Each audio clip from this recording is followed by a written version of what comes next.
In this podcast, joined by Ben Rising from Whitetail Edge and Mike and JJ Ducart, and we're talking summer scouting. It's an exciting time of year. Bucks are growing velvet. We're talking about strategies finding big bucks now, and also strategies on where to find them once the season begins.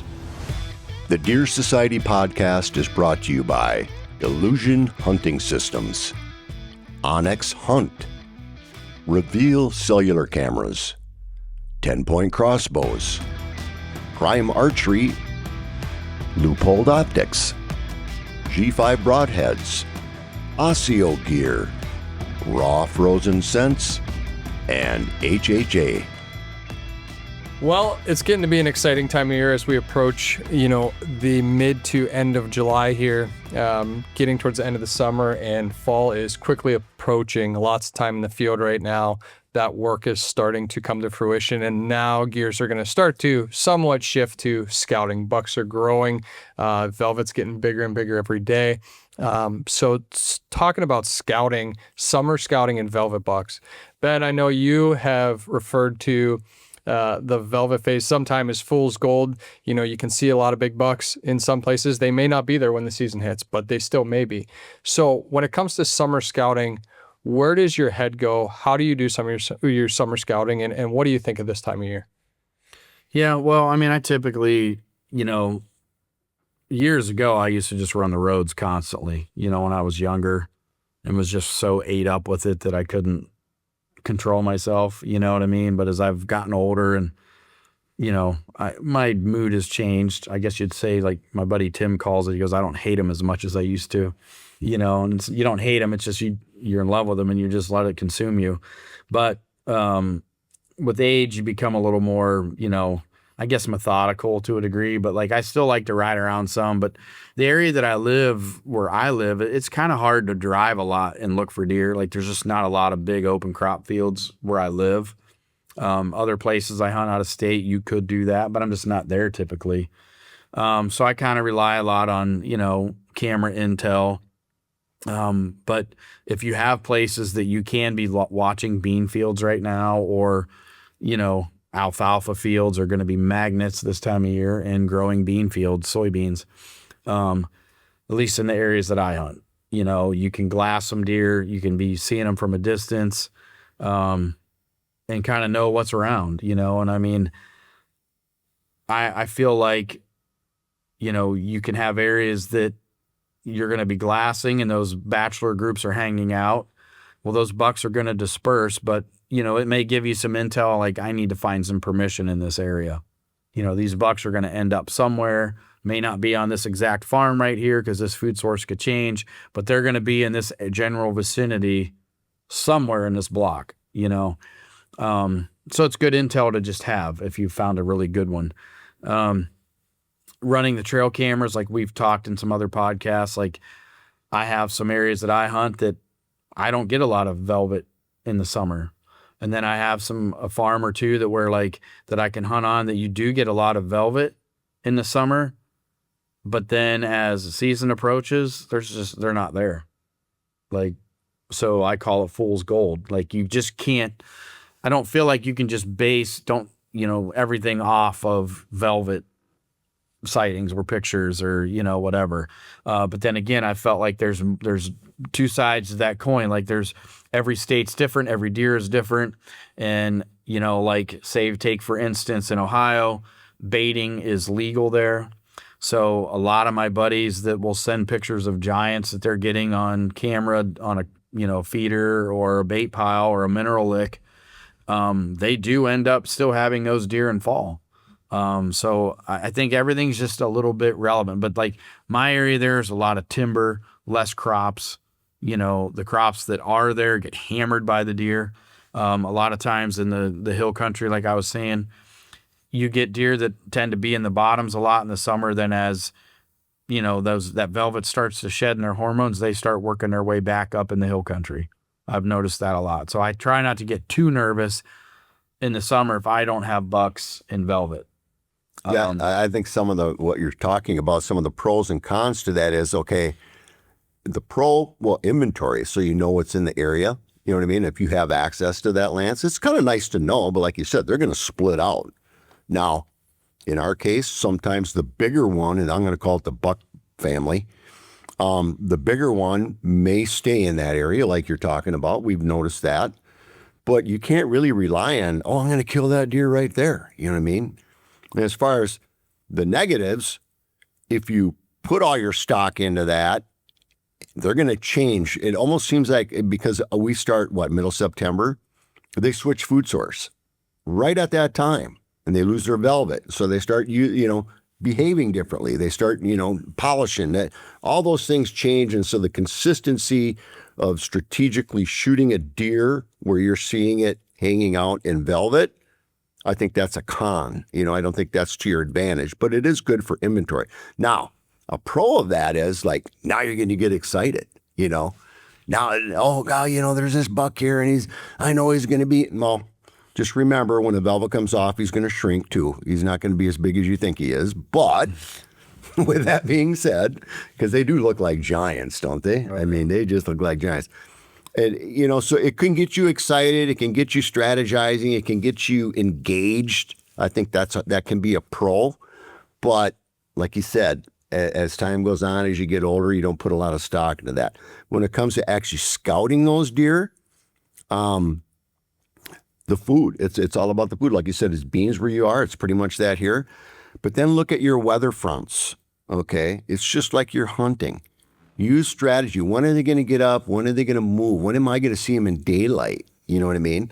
So red moon, I'm going to tell you, man, that is to me, I think that's a real thing when it comes to velvet. We use that as a strategy, going to scout in velvet. So, those are kind of my comments on that. Yeah, and you talked about that fool's gold, and I think that really is true maybe in areas, depends on each state, but think about North Dakota where you can hunt end of August, early September. Well, right. Yeah, find that gold and you're kind of on that is gold. That could be That's real gold. That's real gold. Yep. And I've had it turn to gold even in Ohio too. Like, for some reason, a certain buck just likes a certain farm, likes a certain bedding area. He wants to stay there, feels safe. He'll walk a distance to go to another food source. As long as there's not a bigger buck, he won't get pushed off. Yeah. Just so many variables, but then you go to a season that's in October opens up. Well, that's way different than what you're seeing right now. But you start getting acorns falling. Yeah. Beans have been gone for a month. Yeah. Like everybody's freaking out. Like I always get every year we get the messages on our social stuff. Man, I had this giant buck and all of a sudden he's gone. And I'm like, well, if he was there right at the shedding of velvet, he's probably still going to be close. He's just going through that stage where he's feeling weird.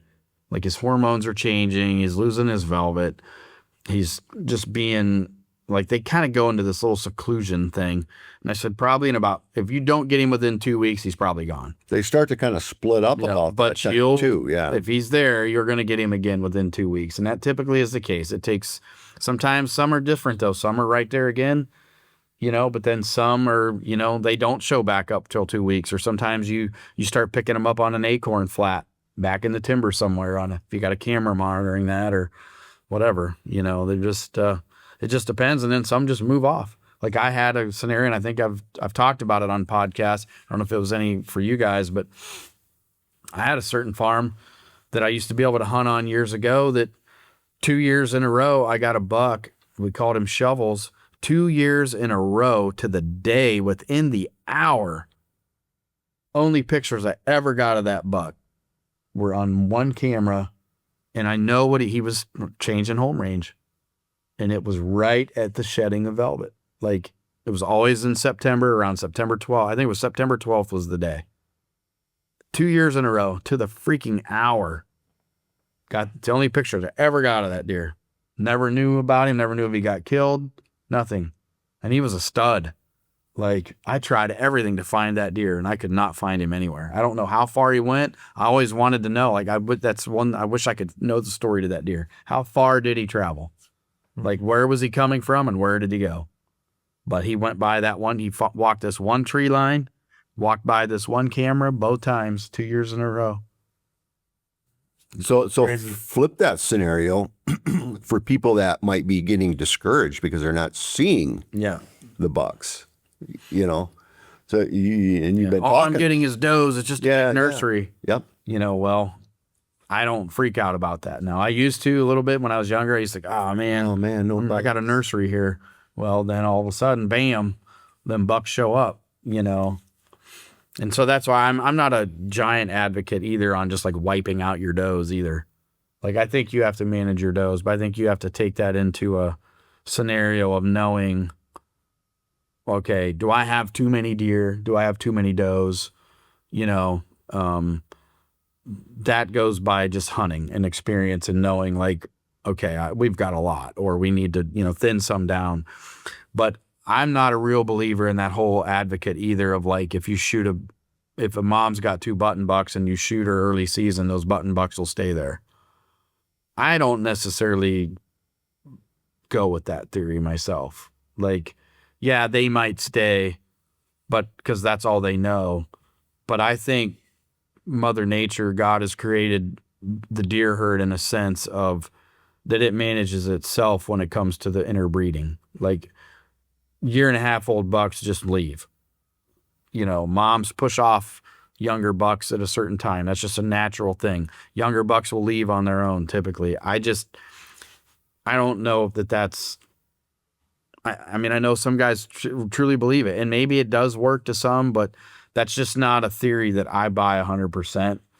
And if I've got a doe that's going to throw button buck fawns, I'm pretty much not going to shoot her, you know, because like it may not be feeding my farm, but it's putting more bucks in the general vicinity. It's how I look at it, you know. Not saying she's going to throw button buck fawns all the time, but I've had certain does that I know by ear markings or whatever that are very prone to throwing button bucks every year. I don't know how that works. That's way beyond mine. I don't even know if there's a theory to it, but it just seems like some deer are consistent at throwing buck fawns. I think it goes back to your point of nature does it, because even in, you know, if you even look at all species of animal, if the environment is heavy female, the females are going to have more male. It's just the way it works. It's just natural biology. I don't know if it's coming from the heavens above or what it is, but that's consistent. I mean, I grew up with 4 sisters. I had 2 boys. I mean, you know, and that you can look at that in different families, and there's probably a higher percentage of that happening. If you grow up in an environment of all females, there's a good chance that you're going to have males. And then my wife had And that's crazy 5 to sisters. think about, because like we raised 4 boys and 1 girl, and my boys have all had girls. Yep. So far. So just like the deer, it's real. You know, when it comes to summer bucks right now, do you believe that there's anything that you can do? Say you have a spot where you're seeing big bucks on a bean field on your farm, for example. Is there anything that you can do right now to try to promote those deer to stay there? Or no? Well, I would guess that like if you have the abilities to maybe, you know, if you can do fall food plots or, Yeah. you know, I was thinking the exact same way. Yeah, like you could some- change the food, have the food sources Like- for their change. yeah, like if they're still there, or if that farm happens to have a good, you know, hardwood crop of mast, or maybe the neighbors on the other side have corn or a different crop or something, like they might have an alfalfa field. If it's surrounded by stuff that can keep those deer in that general block, I think you're safe, you know. But like I was saying earlier, a lot of people freak out when the deer fall off the map. But a lot of times they just get heavy on those acorns. And then they get their fill of those too. Like it's like when it's new, it's candy. Like they're just gorging on that. But then they back off too, and they go back to everything else. And then they hit both. They get a little more, you know, I guess they balance it out, I would say. But then in that cold weather, oak flats can be dynamite midday. Like if there's a heavy acorn crop, if you can find those ridges that are really tore up with, you know, lots of acorns and it's cold, you can find bucks hitting that during the day. They're bedding not far away. They'll come there and eat, you know, during the daytime in the sun. I mean, you kind of think that way, JJ. I mean, you're always coming up with creative ways for like different types of food. And I mean, what's your thought? Yeah, I mean, just where we can put in food, we try to pack it in with as many varieties as possible. Trying some milo this year, corn, green perennials, fall food, apples, Water. Fruit's big. Fruit's overlooked, I think, a lot. What I've noticed this year, just driving around, we were trying to do some scouting last week. Not a lot of bean fields this year. It was tough to just get eyes on anything anywhere other than Brent's got a pretty spot. No, there's just not a lot of beans around right now, so I don't know how to change it up if it's more trail camera intel or.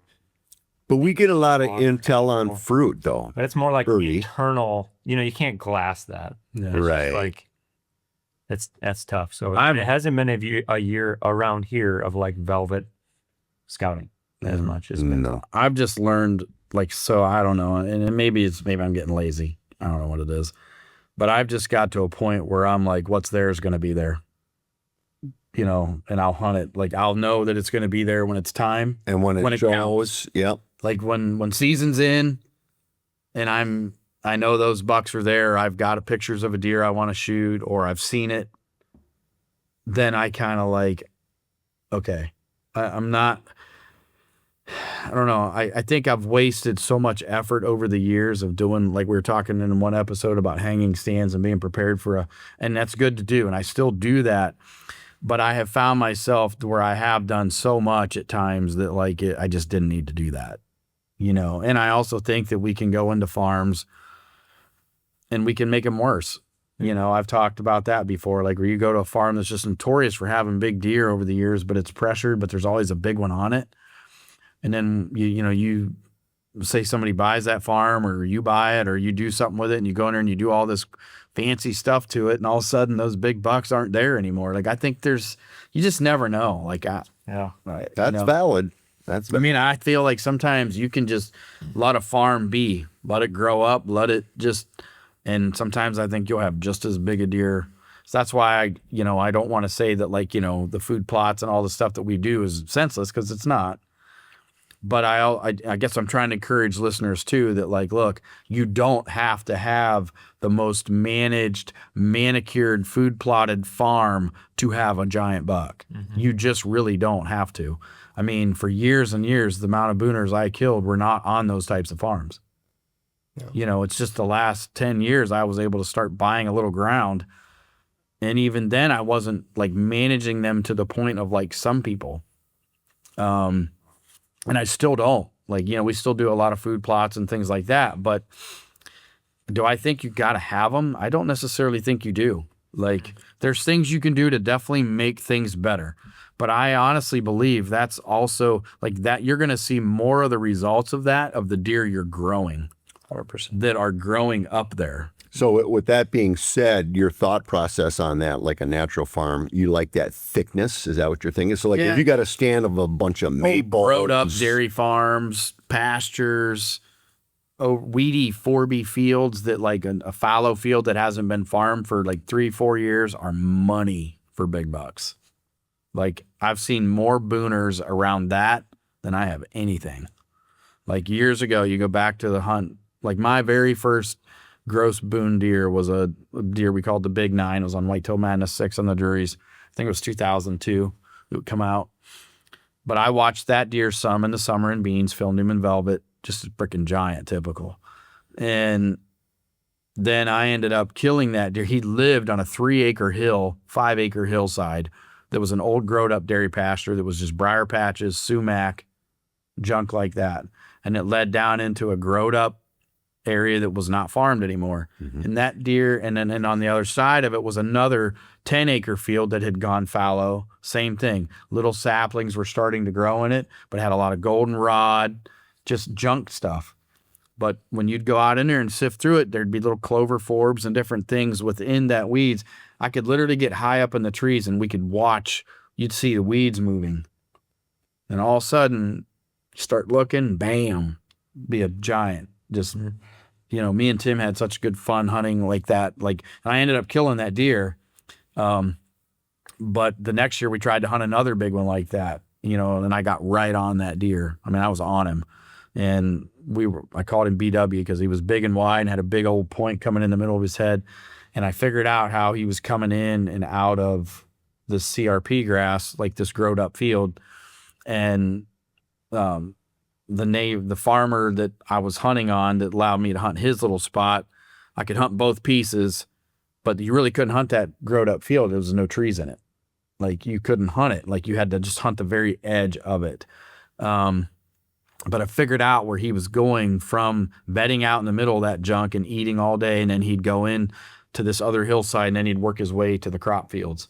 So how did you scout that deer? I mean, when and where did you find him? Because that's kind of what we're talking about. Well, so back then trail cameras weren't super popular, and the ones that we did have were like the Cuddy back flash, bam, you know. Yeah. And like I got pictures of him. You know, I knew he was still around, but I did see him a few times in the beans later, almost towards dark in the summer.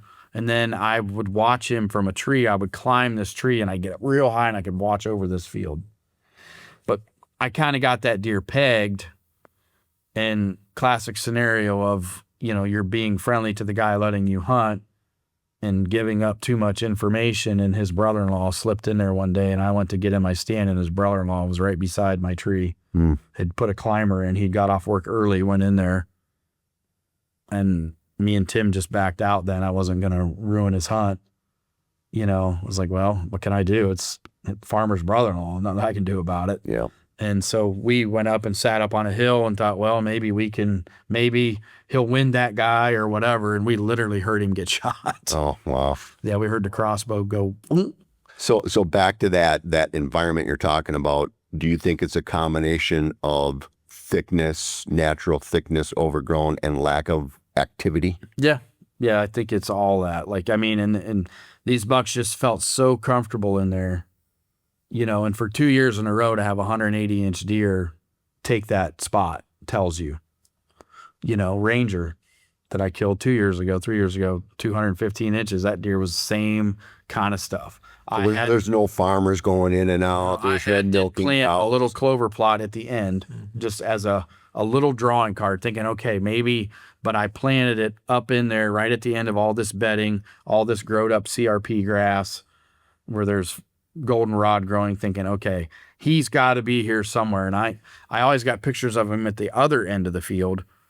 And I was thinking, well, maybe he's on the neighbors, because like I wouldn't get him a lot. I would get him like a couple times a week, you know. But I'm just sitting there going through my head, and I'm like, how can he not be right here? Like, why is he not right here? And then I went in there anyways. I was like, you know what? I don't have a single picture of that deer on this clover plot, but there's no dang reason he's not here. Like, he's got to be. So I went in at 2:30 in the afternoon on that hunt, the first time I saw him, and it was so freaking hot. And I got up in the tree. I had no shirt on, nothing. Was literally tying myself in to get dressed. 3 o'clock in the afternoon, and I turned behind me, and the sucker's walking. He had just got up. He had his tail straight out, which I know he had just took a dump. And means he was, you know, he's taking his dump and stretching out, and he was just walking across. He was right where none of my cameras would have ever got his picture. And he probably did it all the time. Because like after I killed him, then I went and investigated the next day. And sure enough, there was all kinds of beds on the edges, 2 different sides of that field. And each wind, I think he'd bet on each side of that CRP right against the timber. And I talk about this all the time about leaving soft edges. Those were spots that I would mow consistently and then let it grow up. You know, like the next year I wouldn't mow it. I just mowed the weeds out, the hard bristle weeds, and they'll just lay in that soft stuff. You know, and then they go out into the, you know, CRP. I call it CRP now, but it's really not CRP. It's just growed up fallow fields. CRP is like, you know, the grasses, the warm season grasses that you plant from the States. What's better? What do you like better? I think the growed up fields. And then you put in that kind of warm season, like soft bedding where you want them if in you just strips, mow if you just mow the fallow, the grass will come on its own. Gotcha. If you just rotationally mow those edges, that soft grass comes on its own. Just right. You know, So scouting that deer, would you ever like go up in an observation in that stand? spot, no. Never. No, I was Just never stay right out of it. Never even touched him. I just stayed away. So you saw him. Because I know the neighbors to Yeah. they were trying to watch him. Okay. Because they had a big alfalfa field clover, which I know he was feeding there, because that's where I'd get his pictures right at dark. once in a while. Like, so I knew he was in the area, and I was like, okay, he's going out there to feed, or he's coming off in the morning, types of things. And you're just like, I know he's here somewhere, but I can really screw this up if I go in there too much. And I killed him on October 7th, you know, so, cause I knew there was a cool front coming, but I also knew that I had to hunt him. Like, if I didn't kill him early, my chances were going to be slimmer, because a lot of people were on that deer at that point. And the property I was hunting was very narrow. It was long, but it was narrow. But those growed up fields, I truly believe, like, I think just straight fields of switchgrass and stuff can be deserts. Like, you know, I just do. I mean, I think they like them, but I don't feel like I think it just can become a sea of just grass that it's not much for a deer. Like, you know, Mother Nature has its way of taking care of itself. And I truly believe that, like, letting those fields do their thing, if you've got an area that, you know, it's hard to farm and you just let it grow up, and then every 4 or 5 years you go in and take her down again and just let it start over, you're just going to constantly have a buck heaven in a spot like that. Maybe even turn the dirt once, you know, go in and disc it once, Get some forwards. and then let it come again. You know, it's not a bad thing. What do you think about, so those are good situations. I like that. What do you think about corn early season? It seems like they're obviously in there hiding. They love They the bed eat in it. that, and Oh yeah. we planted a spot, 3 acres. Last year I put in 2 acres. They ate deer. There's no good food around. They just smashed half of it. Like, couldn't even. Yep. Because they got nothing. And they're doing That's it again this. only place this ever happens. So obviously they're eating the corn. Have you ever seen early season deer on the edge of corn shooting them? They're in velvet, like, Well, the silks. And I don't know that I've ever shot. I don't think I've ever patterned a big buck to shoot one right on the edge of corn early. Early season, yeah. But yeah, I mean, they're definitely in it. So like, if you know there's one bedding in there for sure, like if you've got that, say, I'll tell you, a killer spot is like a grass waterway. Like, a lot of times you'll get those where they have the waterways that grow up in the grass to prevent erosion. They'll bed in those things like crazy if those go out into a standing cornfield. Or, you know, me and Javen just did a scenario of that with a camera here a while ago, talking about, you know, how a spot like that is a hot spot for deer activity. But, you know, getting to some people that may not have any of these scenarios, like, because they're hunting public ground or whatever, like on public land, I think it's key to find those hardwood ridges that are hitting with mast. Like, because not every oak tree is going to hit. You know, find those little secluded springs or water hole spots too, that, like, there's springs and hillsides. There's, you know, springs that pop up everywhere. There's certain oaks that are going to hit that year. You've got to put boot leather on and find those spots. But they can be killer early too, because a lot of guys aren't hunting super early. You know, like in that late September, early October stuff, sometimes guys aren't trekking into the timber to hunt like that. You know, they think it's too warm or whatever. But man, sometimes you can really get on a good deer if you can find those locations and, you know, beat the crowd before everybody really starts getting amped up for deer season. Do you have a bunch of fruit trees where you're at? No, we have one spot now that has a bunch of apple trees on it, and there's a lot of deer on it right now, but we haven't really got a big buck on it. I was kind of surprised. I would think a big buck would be hammering those if there was one there. But that area did get hit with some EHD last year a little bit, so I don't know if that's part of it or not.